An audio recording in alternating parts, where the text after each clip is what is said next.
Troops from Syria and Afghanistan. So what will this mean for the administration's foreign policy and our national security? We have David Sears with us now as a retired Navy SEAL to comment on that. First, your reaction or your thoughts on James Mattis leaving.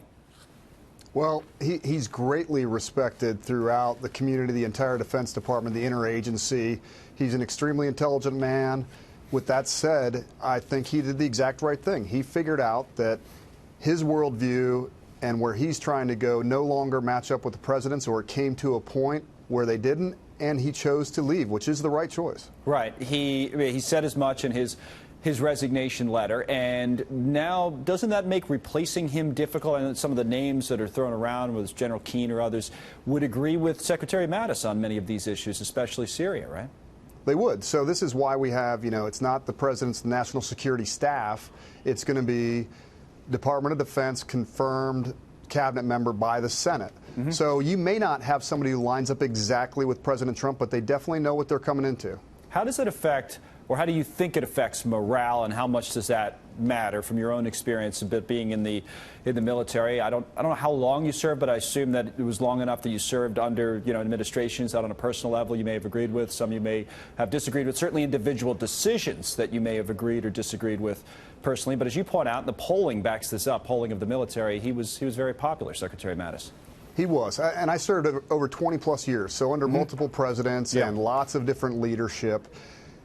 It's resilient. The system's very resilient. Will people be somewhat demoralized? Absolutely. When you lose someone of that stature that has that reputation of, warrior poet who's been on the battlefield but is also a great intellectual and friend of the enlisted and the officers, it is demoralizing, but that doesn't last. Guys know they have to move on and do their jobs. This happens. Yeah, this strategy, the pulling out of Syria in particular, I know Afghanistan, we're going to withdraw some troops from there as well. This strategy of pulling back is something the president's talked about a lot over his lifetime and certainly over his campaign. So that part of it I don't think was surprising to people.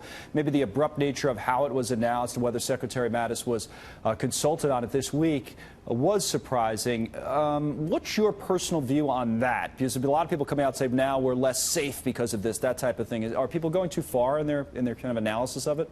They are. I think that you look at this through a very singular military lens. We have a lot of other elements of national power. So if we've decided the military has kind of run its course in terms of what it can do, you start looking at it. It's not that we're abandoning Syria or our efforts there, but there's other elements of national power that can be brought to bear as well. Economic, diplomatic, all those pieces. So making these causal connections of this is going to lead to the next 9/11 are just ridiculous. Right, that's the Lindsey Graham comment. Do that. But, there are people that said, especially people who have a record of saying it, hey, I was tough on President Obama for getting out of Iraq. I got to be the same on President Trump because that didn't work out so well, and this won't either. Is that a fair statement or thought? No, concern? They're different. They're different places. They're different times. You're at different stages of the fight. They're different governments. One, we were involved in the Iraq government heavily and helping them reestablish and restore this country. Syria, we're there as, questionable legally, uninvited guests in a section of their country that's all oil heavy. So what our initial mission was to take Raqqa and get rid of ISIS in Raqqa. We did that. Then it morphed to countering Iran. Then it morphed to protecting the Kurds who helped us. Now it's morphing to we're not. So where are we going with this? What are 2,000 troops doing? I don't think you can make any causal lines linear to this is going to